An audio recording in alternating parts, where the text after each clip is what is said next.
Hello and welcome into Divided We Fail, a front porch political chat podcast. I am Travis, one of us who will be hosting you this chat. We also have James and Cody here. James, how are you? James is here and he is okay. Understood.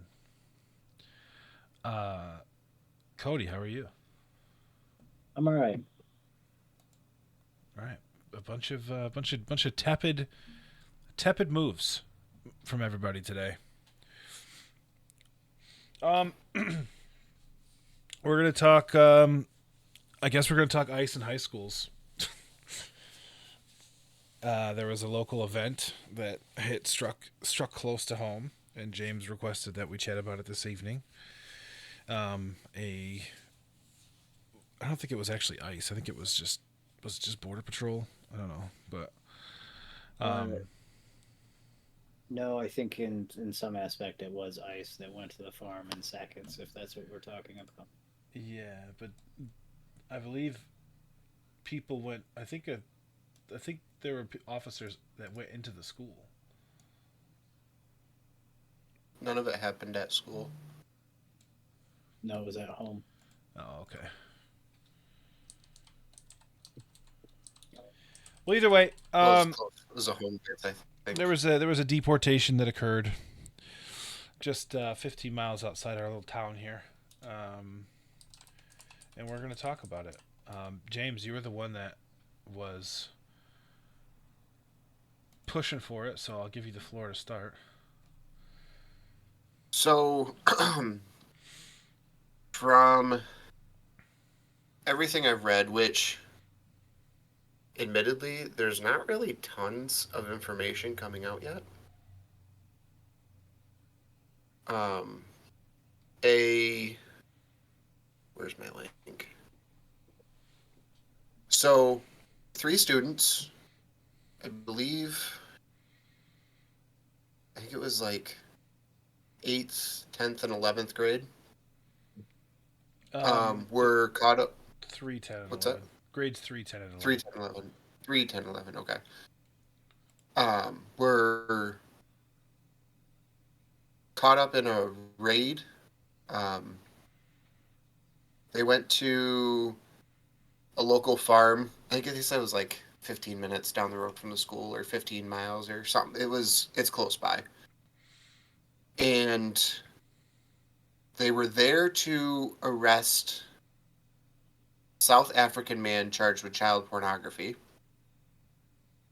Went into a different building and found 7 other people who federal officials described as illegal aliens, which I'm not really a fan of that term, but neither here nor there. Mm-hmm. A woman and 3 children were detained by U.S. Immigration and Customs Enforcement during the raid.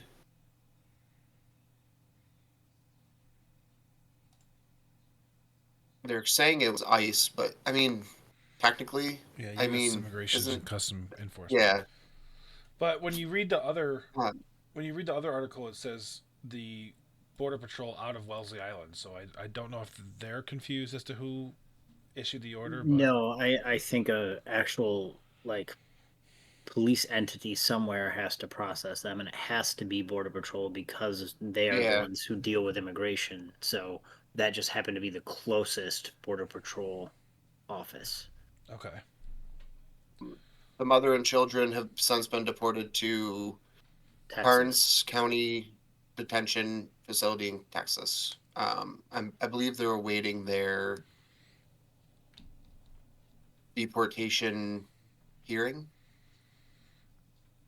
It's the first step, right? Um, so the she's superintendent Yeah, Gaffney, of Jennifer Gaffney. Sackett. Yeah, Jennifer Gaffney. Um, one of these things, like I understand the emotional outrage. Like I get it. I empathize with those kids. Those kids don't deserve to go through what they're going through. But the part that bothers me is the superintendent, who, let's be honest, probably doesn't know these kids all that well, is screaming at the top of her lungs. It is. That we want our kids back in class, blah, blah, blah, blah, blah. To me, because she said it's what she used, the word she used, traumatizing, and she was using, I can't remember the other exact word. She said it was traumatizing for these kids, which it probably is, spirit of honesty, to go through something like this, and they just want them back. But at the same time, like, aren't we, as a nation, supposed to be keeping kids with their parents? Like, wouldn't it, in my mind, if I'm wrong, or if you think otherwise, please tell me. I think in a situation like that, taking the kids from the parents is more traumatizing and problematic than keeping them at least with their parents. I get what you're saying, but that feels a lot more like baiting because that particular family was already going through the process of becoming legal citizens. They were already in the process of attending immigration hearings and navigating the system to become legal citizens. Which has been a recurring theme in this current administration of utilizing people who are registered in the system to bolster deportation numbers. But And I see what you're saying, James. In the spirit of like genuine discourse, what I think the approach should be is, in this case, these are non-violent. The administration said the first and foremost thing they were going to approach was violent criminals and violent illegal, or we'll say undocumented immigrants.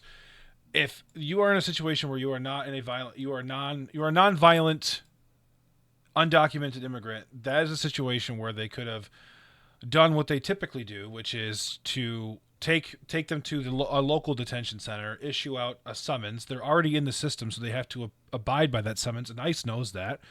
If they don't abide by that summons, then they forfeit all of their immigration processing, and so therefore they just would have no incentive to not go. And so if they had followed the procedures that were already done up for them, they could have gotten the person that they wanted to get, who was a piece of shit, and they could have done something humane, in my opinion, and allowed a semblance of normality to this family that's attempting to do.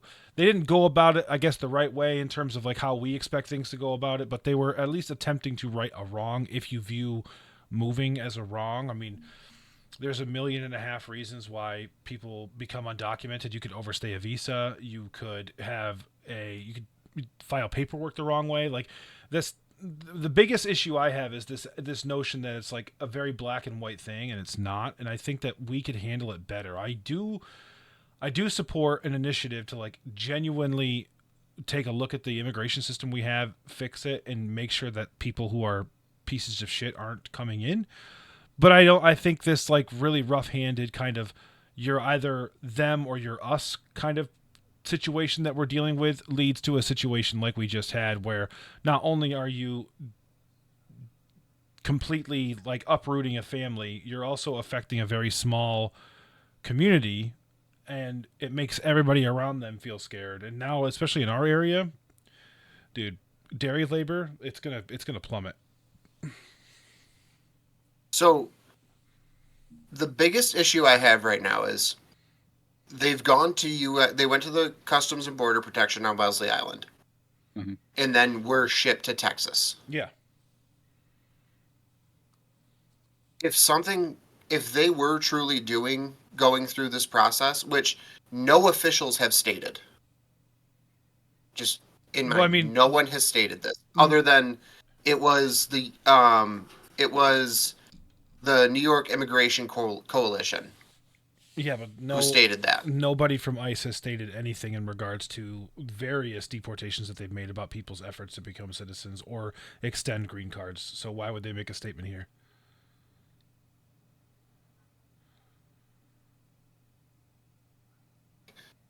I have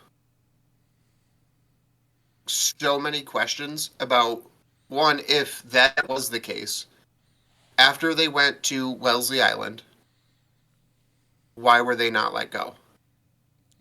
Because that's not what they're doing. Look at what they're doing with student protesters and things like that. Like they're just picking them up in plain Oh, I clothes in the middle of the street. Like we don't live in a world of due process anymore. That's not what's happening. Right.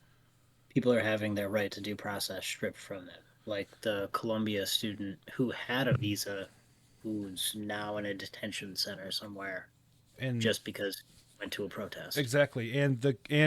Are you talking about the guy, right? Me? Yeah, the guy who had his green Yes. card was married to a U.S. Yes. citizen and then got it revoked. Right. Yeah. Because he went to a protest.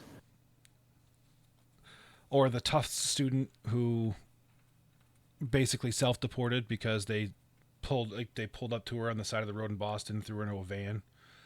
Like for all intents purposes, the current administration has suspended habeas corpus for immigration, and that's here nor there. That's not really the crux of the debate we're having right now, but it's to go about a situation in the current state of affairs with the way that ICE is behaving and the way that the Department of State is behaving. To have the expectation that full transparency will occur on behalf of the government entity it's just not going to happen. That's not what they're doing. I mean, they just came out and admitted wholeheartedly that it was just on the news as I was sitting there eating dinner that one of the people they sent to El Salvador was it was literally they said it was a clerical error.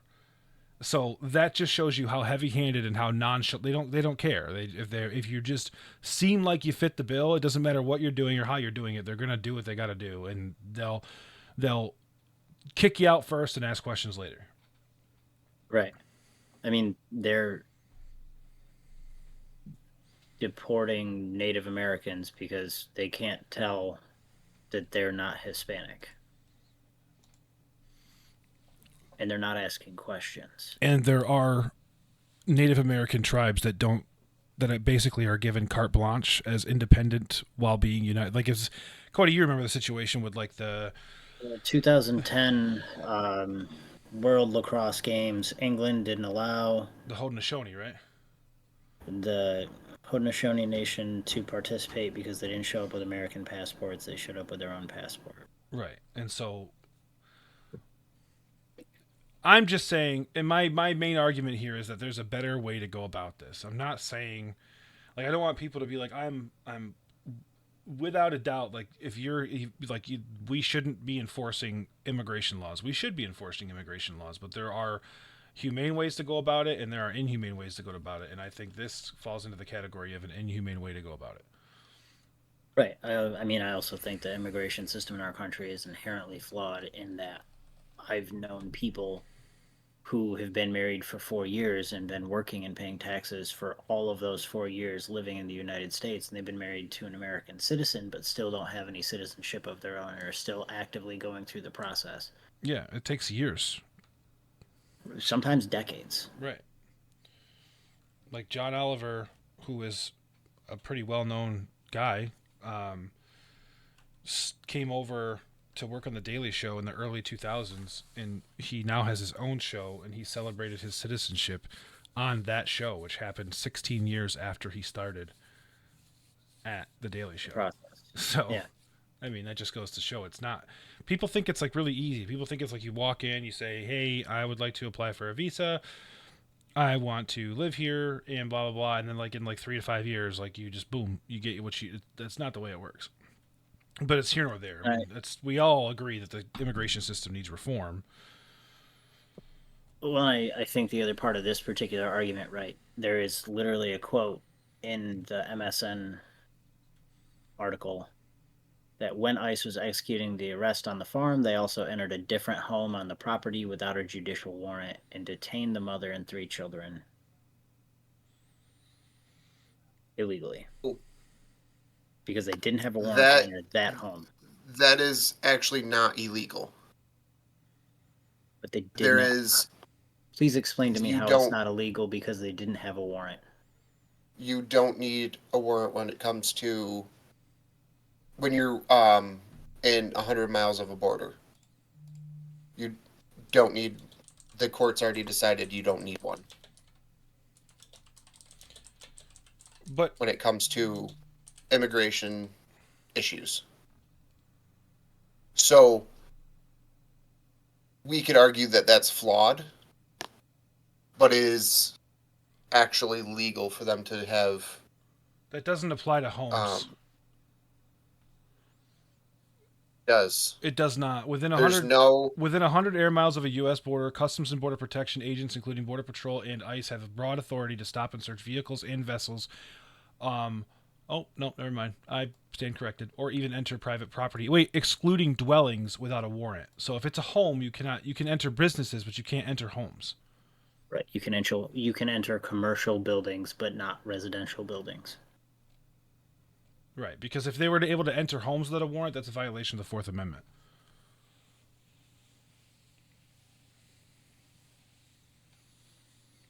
So they did basically extend outside the reach of or the purview of their Warrant, their existing warrant.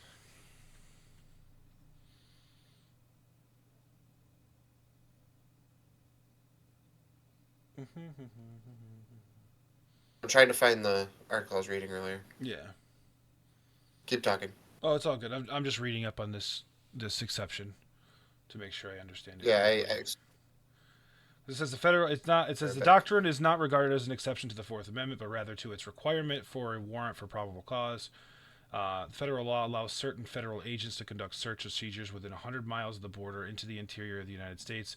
The Supreme Court has clearly and repeatedly confirmed that the border search exception applies within 100 miles of the border of the United States, as seen in such cases as United States versus Martinez Fuerte, where the Border Patrol's routine stopping of a vehicle at a permanent checkpoint located on a major highway led to the vehicle's occupants questioning, basically, which they considered a violation of the Fourth Amendment, but the Supreme Court found it to be consistent within the Fourth Amendment.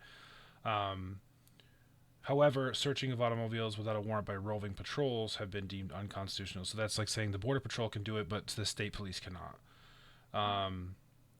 The U.S. Customs and Border Protection and U.S. Border Patrol agents, Homeland Security Investigations, U.S. Coast Guard, who are all considered to be customs officers working within the purview of the United States Department of Homeland Security, are permitted to search travelers and their belongings at the U.S. border without probable cause or warrant. Pursuant to this authority, customs officers may generally stop and search the property of any traveler entering the United States at random.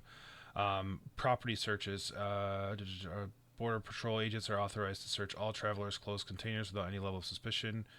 Is there anything?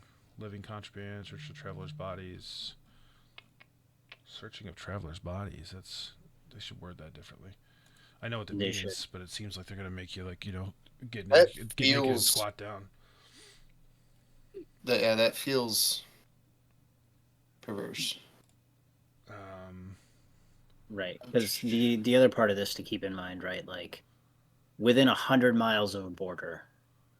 Do you know how many cities? The United States lives within that. Yeah, 2/3 of the United States lives within 100 miles of the border. That's all of Boston, all of New York City, all of Chicago, all of Detroit, all of Buffalo, all of DC, all of Baltimore, all of Miami, Tampa, New Orleans, Houston, San Diego, Los Angeles, Santa Cruz, San Francisco, San Jose, Sacramento, Portland. I think I already said Seattle.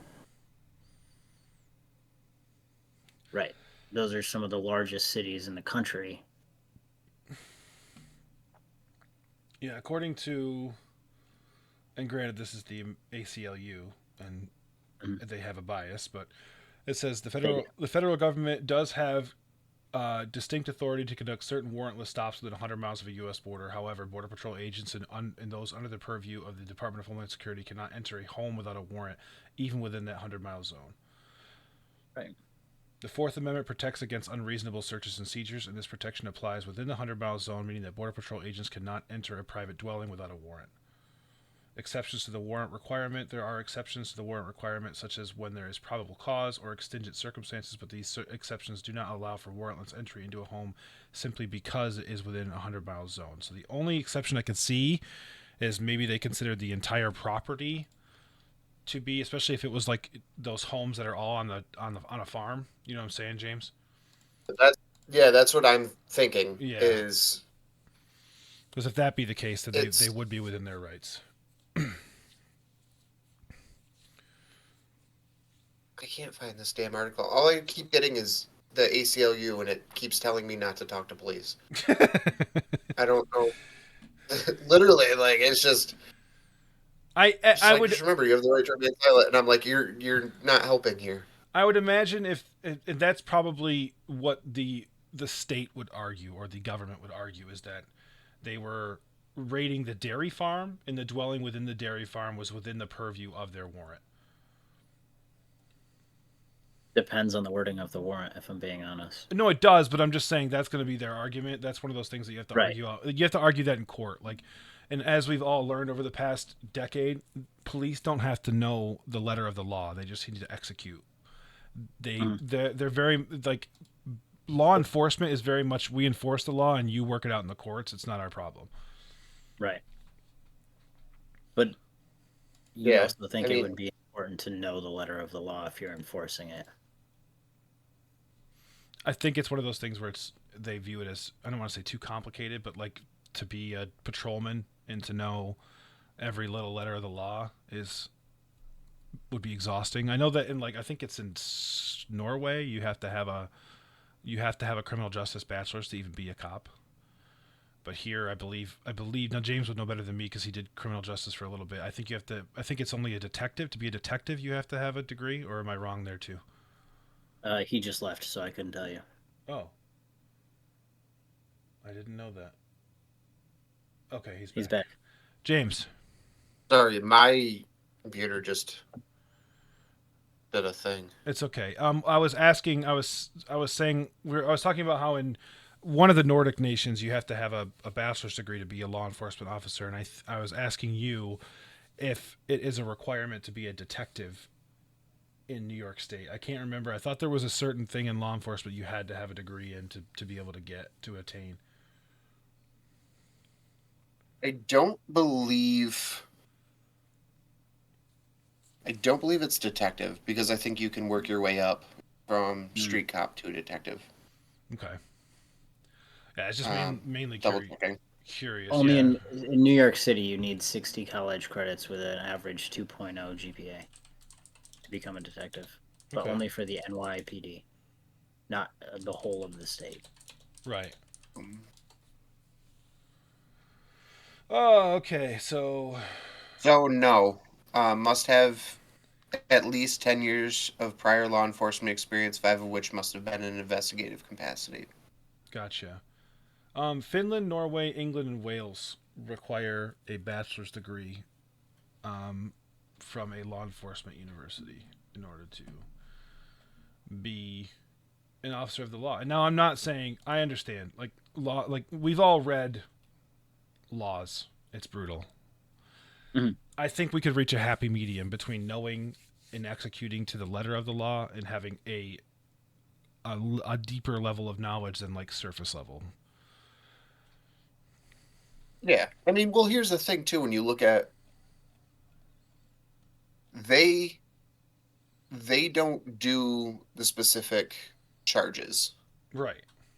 if that makes sense. So they bring them in based on their investigation at the scene and say, I mean, it's hard because like not everything's as cut and dry as DWI. Right.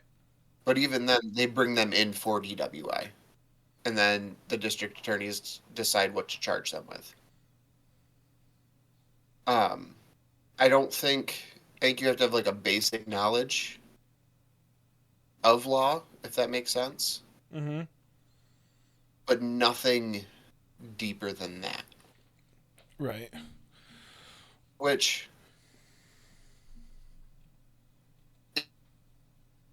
truly works the way it's supposed to. They really don't need more than that. But the problem is there's a lot of mistrust right now in justice. Right. Fairly so. Right. Um, You know, so it's one of those things where I think I have a guest I'm going to bring on. He's a cop. This, Yep. um, but I don't think they need to know like the elements of the law. Well, actually, they probably should know some of the elements, but they don't need to know like the different classifications between first, second, third, felony, misdemeanor, stuff like that. That's for the DA to decide. Right. I would argue that they should probably know the difference between a felony and a misdemeanor, given most Well, cases. I'm trying to be. He's being broad. Hold on. Let me. Yeah. I'm gonna. Right. I get like Um, first degree, second degree, sure. I'm gonna Leave sneak that away up for to- a second. Yeah. I think they should be well versed in the different areas of like all of the charges they could possibly give someone. They should be well versed in those, and they should know the difference between a felony and misdemeanor. You know the difference, but like when it comes to like felony assault, Mhm. if you have the elements for assault, that arrest is made anyways. You know what I'm saying? Like when it comes to like specific. Right. I get what I'm you're trying saying. to think. Yeah, I'm trying to think how I want to word this. Yeah.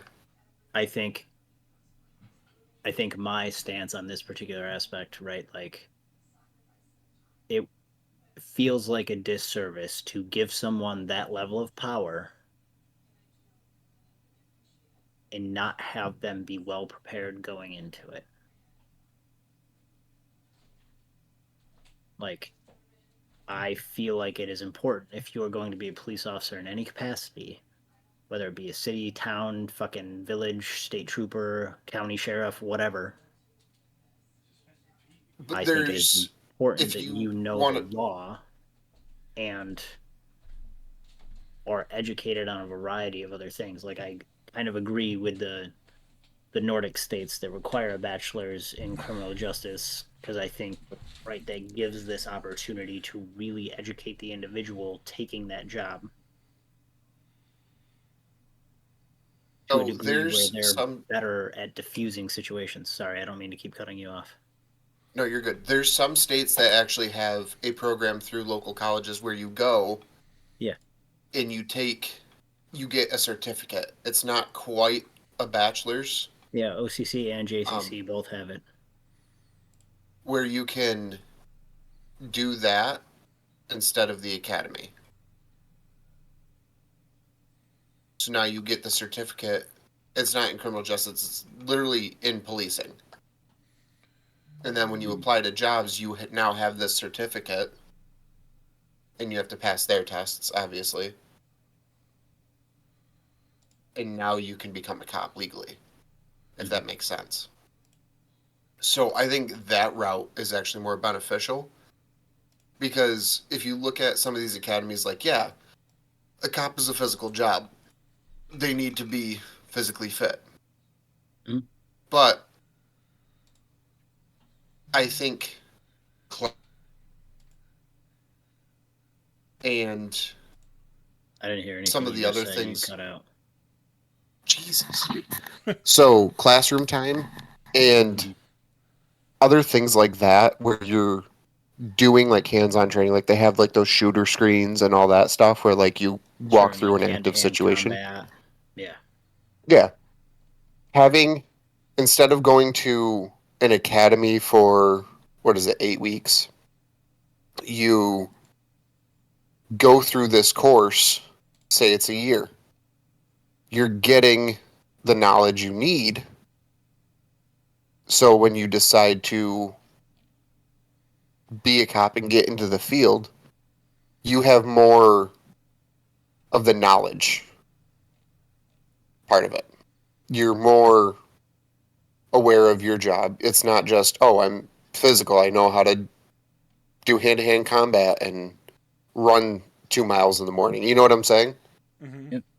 Like there's benefits to a system like that Where the police that I don't officers think are you given get in like these academies.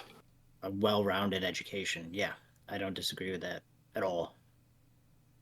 I think even even if it's just like, right, a blanket statement to apply to the academy, you need a bachelor's degree. Sure. I would argue there are bachelor's degrees that probably aren't going to be terribly beneficial, right? Like, nothing against anyone who has a bachelor's in art history. I just don't think that's going to help you be a cop unless you're literally working on an art theft. I would argue maybe a bachelor's in psychology is beneficial, a bachelor's in criminal justice, a bachelor's in, um, oh God, what is it? What is it? What is it? I can't think of the other bachelors that I'm thinking of. Regardless, I think there are some bachelors that lend well to that particular type of work and provide a good foundation, and other ones that would not be as useful by a long shot. And the thing is, though, if you look at it, if you do a year-long program through a college, Mhm. you can create that curriculum. So while you don't have to take, like, you keep the same class all year, obviously, but you have a psych teacher come in because I don't think you need like a super in-depth knowledge of psychology to be a cop. But if they come in for 3 weeks, right, and they give you something you can work with, and you can culminate it in a way that you get your psychology, you get your criminal justice, you get your sociology, you get all these things without having to get a degree in any of them, but it gives you a basic knowledge. I'm gonna disagree with you on it being 3 weeks because I think 3 weeks of any Well, even just intro to psych is not enough. I think like a generic timeline. Like it wasn't. okay, yeah. I mean, I think I like the bachelor's idea better, and I get that it's a lot of commitment to do something, but most people typically are cops for life, so I get, Typically, yes. yeah, like most people aren't leaving that unless it's to retire, but they're not just leaving to go do something else typically. But I think the bachelor's provides more stability, provides more like well-rounded actual knowledge. Whereas I don't think a year-long program, maybe if you did it for 2 years and had all of these things in place where, right, you took a semester long psych class and you were just on like a campus where you were in the classroom and every like 2 hours a different professor comes in and teaches, and then you do the physical stuff and have it be like the academy but have it be like a 2 year long process where you're going to school, getting an education, getting paid to do it, and you're getting these other things. I think you're going to turn out better, more efficient, more community oriented cops versus people who are attracted to the job for power. That's fair, but I will say 4 years is a long time just to be a cop. Okay. You know what I'm saying? I mean, that's a You, moot that's point to me. I spent 6 years to do my job.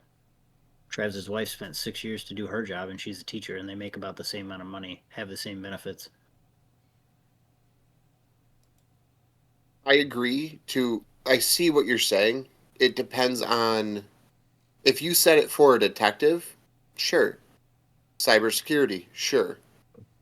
But a beat cop, I don't think you're going to have people going to school for 4 years, paying that bill to make $40,000 a year on top end.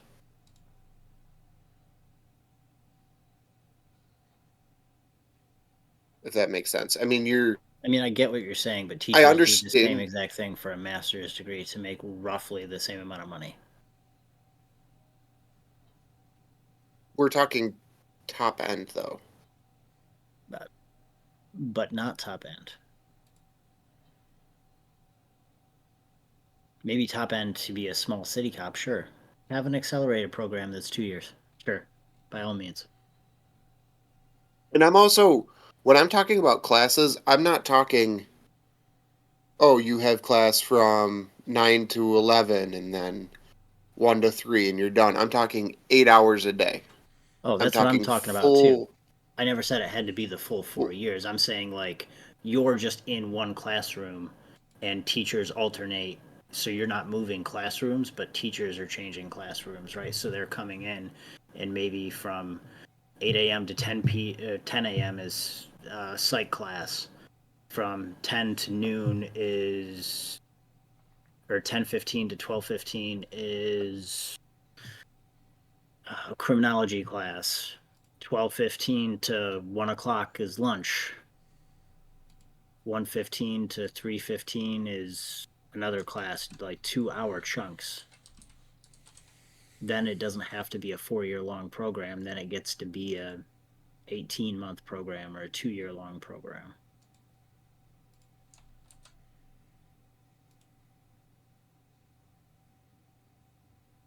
And they get that well-rounded education. They get information that is pertinent to what they'll be doing. And do you have it on certain days where like Tuesdays and Thursdays from 4 to 6 for this group of people is self-defense. Mondays and Wednesdays for this group of people. There's a better way to structure the academy that already exists, make it more well-rounded. I think there needs to be more going into these academies. But I don't think, and this is just my opinion, if I'm going to go to school for 4 years, right? Instead of doing a course specifically catered to police officers, if I'm going to go for 4 years, I'm going to find pays more, and B isn't going to get me killed any random Tuesday. Sure. It doesn't have to be for everyone. And I think you're hung up on the 4 years. I'm saying if you change the system, it doesn't have to be 4 years. It can be a 2 year associate's program. It doesn't have to be That I could get behind. That I could get behind. I'm just saying the structure of it needs to provide a more well-rounded education, and I think with a heavier focus on psychology because of all of the stuff that is going on in the world. I think police are very ill-equipped to respond to mental health calls. And I think it is putting people at danger unnecessarily. Putting people at risk of danger unnecessarily. Both the police officers and the people who they're trying to look out for. Reacts negatively to loud noises. If you kick down their door, they're going to react. Right. And it may or may not be something they can control. Right. Whereas if you knocked on the door, walked in, you would have a much different situation. Right. I agree. And I've my seen proposed solutions are either giving cops more education about this or having a mental health liaison to the department, or a few of them realistically, that go out on mental health calls. They go through a lot of the same physical training as cops. They get their pistol permit, all of those things. So it effectively qualifies as some degree of backup. But they're approaching it from the mental health perspective. as long as they're strictly dedicated to mental health calls, though. Yeah, I'm not. I If wouldn't. that makes sense. Right. I don't want. I don't want to go out to a break-in or a robbery or. But when someone's calling for a wellness check, or someone's calling for someone walking on the side of the highway, or someone's calling for a domestic violence situation, Yeah. Any call that would Things be like that, related to absolutely. mental health that isn't like a break-in, a robbery, a shooting, a mugging. I mean, shit. If the mugging's already happened, you might as well send the mental health professional to check on the victim, provided they're coherent Yeah, enough to have a conversation. that's fair. I think that's a fair thing to do, and if you can save a life, absolutely. I look at it from like, okay, man, trying to think of how I want to word this. Man loses it. Let's put it that way. Sorry, you cut out again. It's okay. So put it in this situation. Okay. Yep. So there's a guy loses it. It's a mental health call, but if there is an active risk for the liaison to get shot or harmed, I don't want them there. Is what I'm saying. Sure, which is why I'm saying you give them the same training. You give them the same. You give them similar hand-to-hand combat training. You give them similar weapons proficiency training. You give them these other things.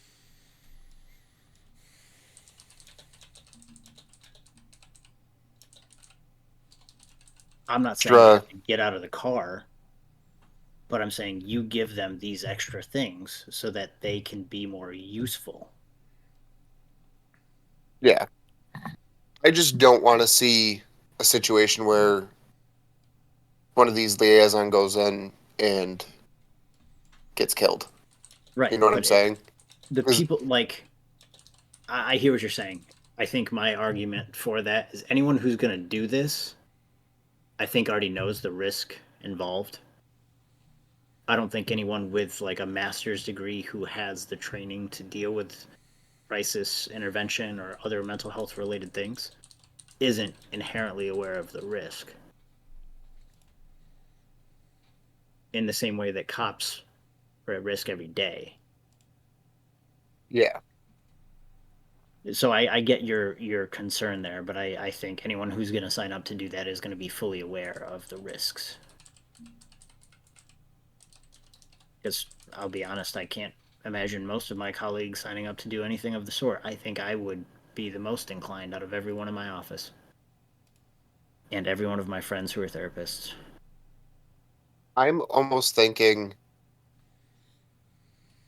of you have your detectives, you have your beat cops, sergeants, lieutenants, all that. Having 3, 4 people in each, like 2 on each shift, if you will. Like Yeah. having it be a police position. Right. I think it So depends on the size you of the go to department school, too. you go to school and get your bachelor's degree and then go through an academy. Right. I think that would be beneficial. Well, I think if you're But going to deal with the mental health aspect of things, right? If we're talking about people who have schizophrenia, bipolar, borderline, antisocial personality disorder, people on the spectrum, I get what you're saying, but the bachelor's degree cannot be where that stops you. You almost directly need to have a master's degree to really have a grasp at what you're doing. Unless you were talking about the cops. Sorry. become essentially a police officer Sure. whose primary tasks are going on these mental health calls. Yeah. And even at that point, if you're going to go get your master's and you're going to do it to become a police officer, you can do like hostage situations, things like that as well. Sure. Be a hostage negotiator in training. Sure. Yep. Yeah. I don't disagree. I think all of those are great arguments, but I think getting a police department to be open to those things is insanely complicated.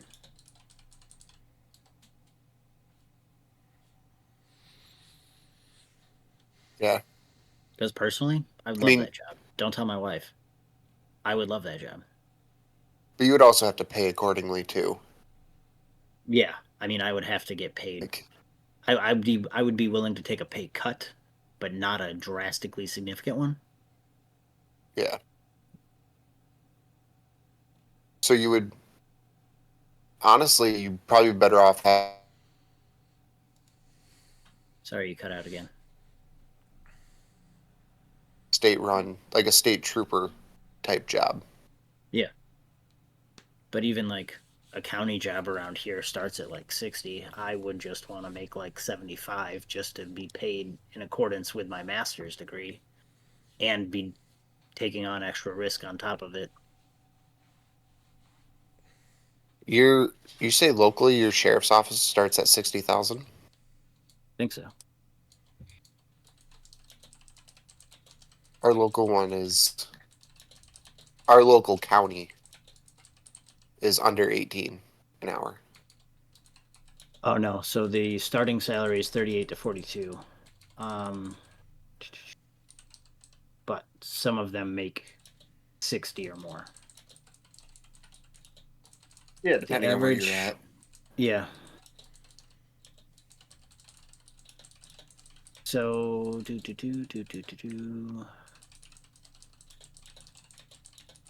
a corrections counselor, which is a corrections officer for the county, makes 48 to 68. Security individual makes 40 to 62. A deputy sheriff sergeant makes 66 to 95. Deputy sheriff 69 to 97. Inventory control supervisor 54 to 97. Corrections officer 53 to 74.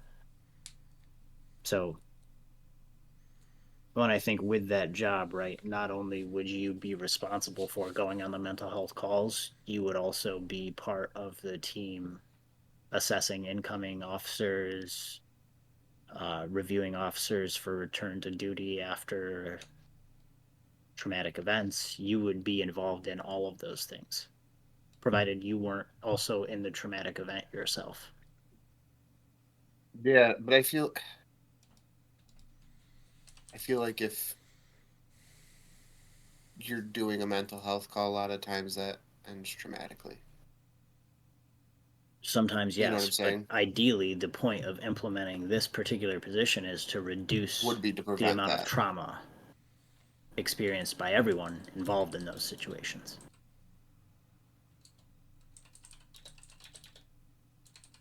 Yeah, and then you start looking at longer people being cops for longer. I mean, the risk of Average being a cop lifespan goes of police down. would probably go. What's The that? most dangerous call a cop goes on is a domestic violence call, typically.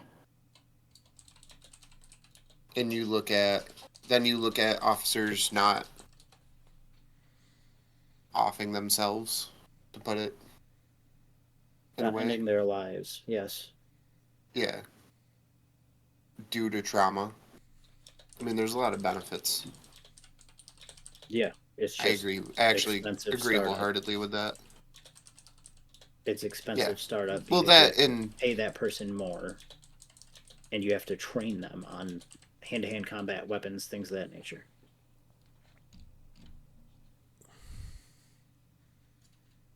but you also have to look at how many people are actually going to want those jobs. Right. But you also have to look at community need. Yeah. Because the worst case scenario is you post a job and no one takes it.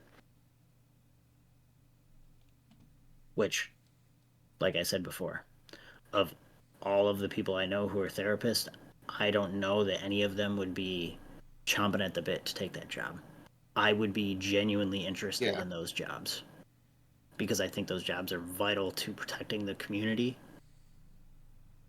and having more trust in the community.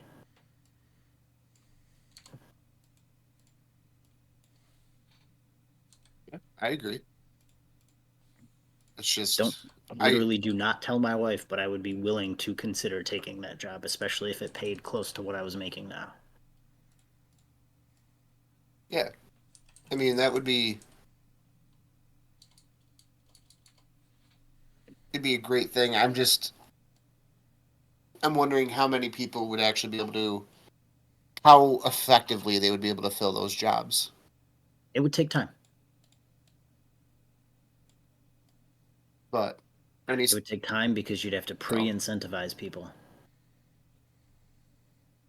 But I've also known therapists who have quit being therapists and gone to be probation officers. So you're telling me those people wouldn't take those jobs?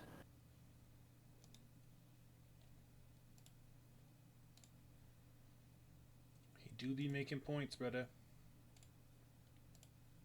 There's people to take those jobs.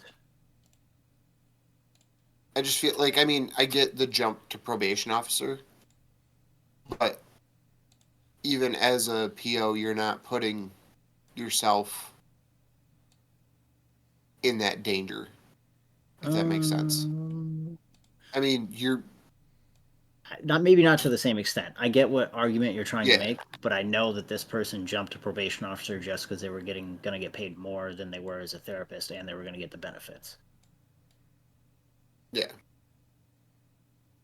I think it would be easier to fill the jobs than you think, because it wouldn't necessarily have to be a therapist first. It could be a cop who goes to school or who already has a bachelor's and is a detective and is like, hey, I don't want to work 72 hours on a case. I would rather have a assigned shift and do this. Let me see if I can get the department to chip in for me going back to school for a couple years and getting my master's. It's about investing. Because ultimately you're saving the community and the other cops. Mm-hmm. This is also very far way away from the immigration conversation. It's all been kind of rolling into one another.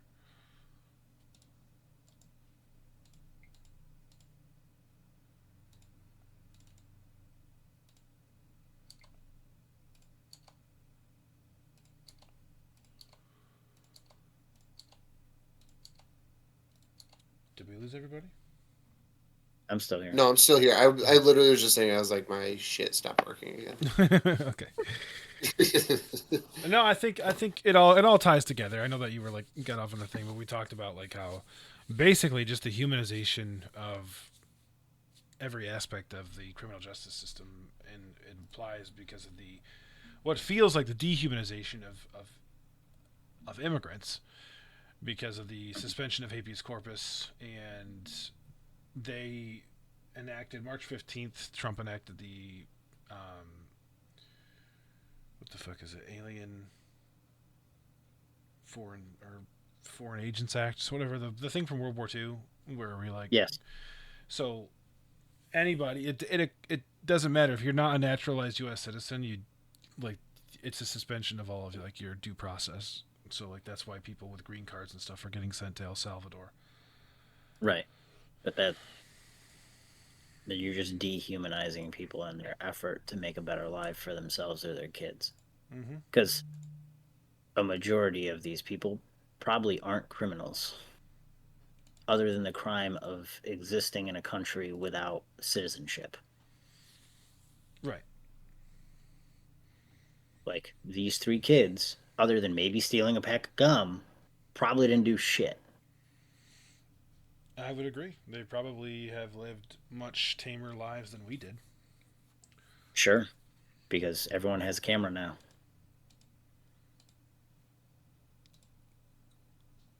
Everyone has a camera. And every rose has its thorn. Wow.